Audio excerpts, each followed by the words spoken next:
Sunrise. It is 1 minute before 5 o'clock. Here's just a few of our morning headlines on this Tuesday. We start with changes coming to SR 503 near Brush Prairie. It's considered one of the most dangerous stretches of highway in all of Southwest Washington. So right now, the 4-lane highway is separated by a double yellow line. But at some point this spring, WashDOT plans to add a concrete barrier along a 2.5-mile stretch from 154th Street to Main Street in Battleground. Bloodworks Northwest says it's running dangerously low right now on blood.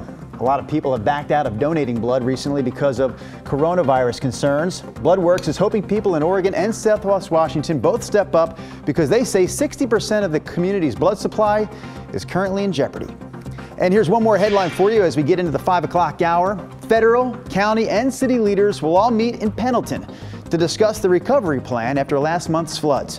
Community members can ask questions during the meeting tonight. It's scheduled from 5 to 7:30 at the Pendleton Convention Center. Again, those are just some of our Tuesday headlines. Right now, let's show you two of the other stories we have coming up on Sunrise. Yeah, this is interesting. You know, when you hear about swiping left or swiping right on your phone, dating apps may come to mind. But this morning, we're showing you how Metro is using that format as a game to teach all of us about recycling. Hey, and while we're on the topic of phones this morning, if you have a passion for snapping photos, this is for you. We're hearing from a food photo expert about how best to capture those fancy schmancy dishes for social media. Having said all that, let's just jump right to a guy who I know would prefer to eat the food than photograph the food. He's Rodney Hill. Yeah, something. Don't take pictures. The food's getting cold. Look at our super moon. I tell you what, when I got up this morning, peeked out the window, it would have been around 2:30 this morning. It was really bright.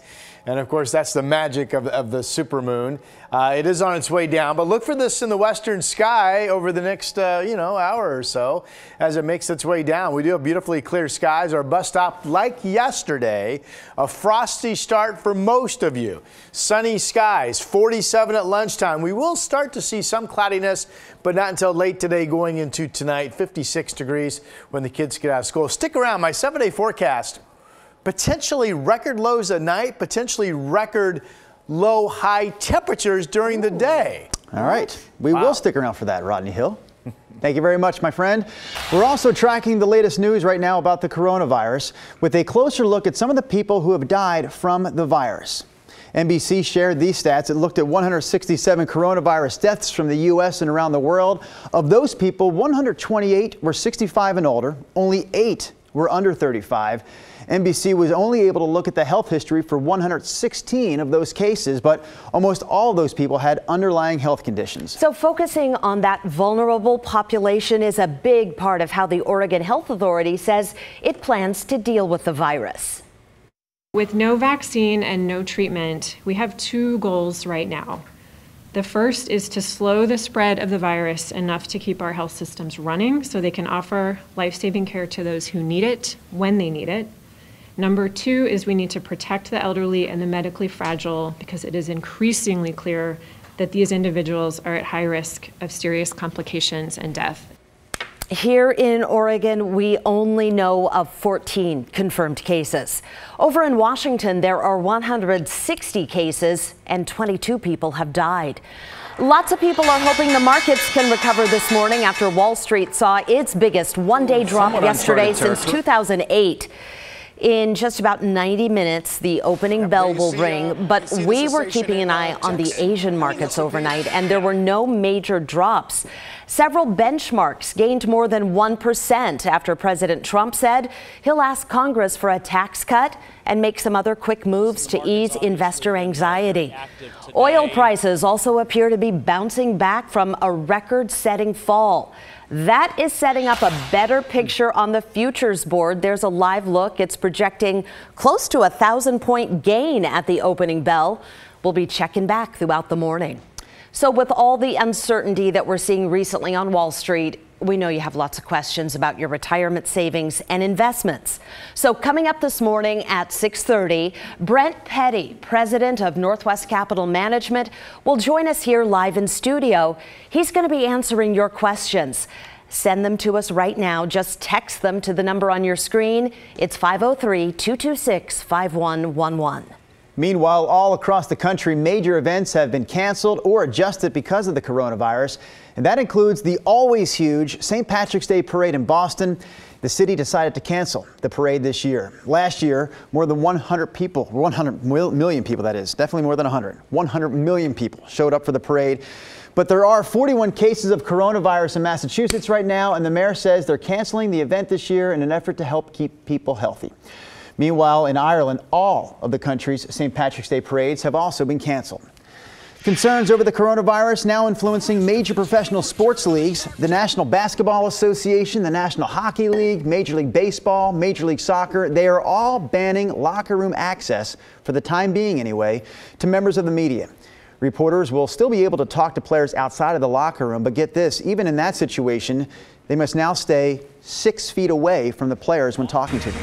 Perhaps it's and two of the most popular game shows of all time also making temporary changes because of the coronavirus. Jeopardy and Wheel of Fortune will both stop taping in front of live studio audiences. According to the show's websites, they're scheduled to record new episodes in the coming weeks, but tickets right now are not available. We are going to get to some other local news right here on the Sunrise Show, but you can always find the latest information about the coronavirus on our website. Just go to kgw.com/facts, not fear. You know, we've been telling you about the homeless crisis in Salem. Well, now the city is one step closer to making it illegal to sit or lie on the sidewalk. That's right. It's a controversial ordinance, of course. Salem City Council just voted on it last night. Tim Gordon is with us in studio this morning to tell us exactly how that vote went. Good morning, Tim. Yeah, good morning, Drew. Yeah, they voted last night. It was 7-1 in favor of the SitLie ban. It still needs another vote to pass. That'll happen in 2 weeks. And no doubt, more debate will come. This is a polarizing issue in Salem. So here's what it looks like. The ordinance bans sitting or lying on sidewalks during the day. And this second part has some people fired up. The punishment for the breaking of this ban is $250. Again, a second vote is needed for this to pass. That'll happen in 2 weeks. There is a lot of homeless camping going on in Salem's downtown core, and this is the city's second attempt to clear it out. They've already banned tents. They promised and failed to add 140 shelter beds. And they've been trying to come up with a SitLie ban that wouldn't be struck down for being discriminatory by a court, like it's happened in some other cities. Now, supporters of this ordinance say it is different because it only bans sitting and lying if the city gives homeless people somewhere to go. Well, last night, Salem residents on both sides of this issue had their say. It targets the homeless. For this and other reasons, the $250 fine proposed as part of the ordinance is obscene. It is a travesty. It is inhumane. It is cruel. And that isn't who we are in Salem. We need to pass the SitLie ordinance immediately, with or without the provisions regarding additional shelter space for day spaces. Your economic base, the businesses in the downtown region are all at risk. Let's get to one of the key parts of this ban, Tim, because it's only enforceable if the city has some place for the homeless to go. The question is, do they have that place to go? Right. So the plan as it was laid out last night is pretty interesting, really. Listen to this. The city's talking about putting a 7,000 square foot tarp. That's a huge tarp. Right. 7,000 square foot tarp over a downtown park that would allow for some shelter. You got to wonder how that would hold up maybe in a windstorm or something. Hopefully that's something that's going to have some good infrastructure around it for sure. And then they're also talking about adding shelter space at Arches, which is a nonprofit that helps the homeless currently in Salem. So between those two, they think they'll be able to offer an alternative to camping downtown. Final vote's March 23rd. Okay, but that sounds like a temporary fix with that tarp. That's interesting. Right. We'll see how it goes. We'll keep our eye on it. For sure. Thank you, Tim. In other news this morning, we're talking about Washington's primary election. It is today. Voters have been mailing in their ballots for weeks. But as Catherine Cook explains, Clark County elections officials are as busy as ever. These are the ballots that have been dropped off at the ballot drop boxes. At the Clark County Elections Office, staff screen and sort ballots as more pour in. March 10th is the state's presidential primary. It's unusual. It's very different than any other primary election we do in the state of Washington. Clark County Auditor Greg Kimsey realizes it may be lost on many outside the state, but Washington doesn't register people by political party. Even so, Washington voters still publicly declare their party affiliation during the primary. They have to mark one of these two boxes on the outer envelope. If they check Democrat, they have to vote Democrat. If they check Republican, they have to vote Republican. One of the questions we've gotten a lot is, hey, we cast our vote 2 weeks ago, and now we see that the candidate I voted for is not in the race, and can I get a new ballot? No. One to a customer. And how about these customers? It's just a happy day. Pavel Mironichenko and his wife Alyssa both voted today for the first time ever. I always wanted to vote, but I never really understood who was running, and so finally I dug in, did my research. Everyone that has the privilege to do it should do it. Voting is not a joke to me. I want to make sure I get to vote. That was almost a problem for Bailey Sipes. She's a resident of Vancouver but goes to school in Seattle and expected an absentee ballot. I was looking for my ballot. It wasn't there yet, and I was like, I have to run home to get it then, so. And by running home, you mean driving? 3 hours, yeah.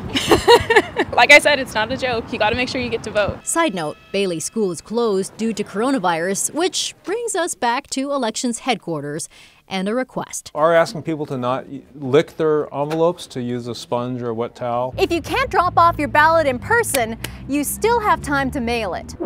In Washington, it only needs to be postmarked by Election Day. In Vancouver, Catherine Cook, KGW News. All right, the primary, the big story in Washington today. This was the big story last night up in the sky, the supermoon. Supermoon! We know a lot of you saw the supermoon because you sent us photos of said supermoon, including Elaine, who took this photo from Portland's Pearl District. And then we had this photo from Joanne and Lee Lester in Milwaukee. My goodness, they must have been standing just a few feet from the moon. It sure looks like it. We also got some great videos. Check this out from Mike in Happy Valley. He looks like he's on the moon. Yeah, he was right next to the moon. Happy Valley's orbiting. Up in elevation. So at the very end, you can see an airplane pass in front of that shot. Really? That is super No, Rod, cool. I don't think we can go back and see that again. Oh, I missed it. Rod missed a little plane. There's no way we can see that again, right, Byron? The moon is shaking.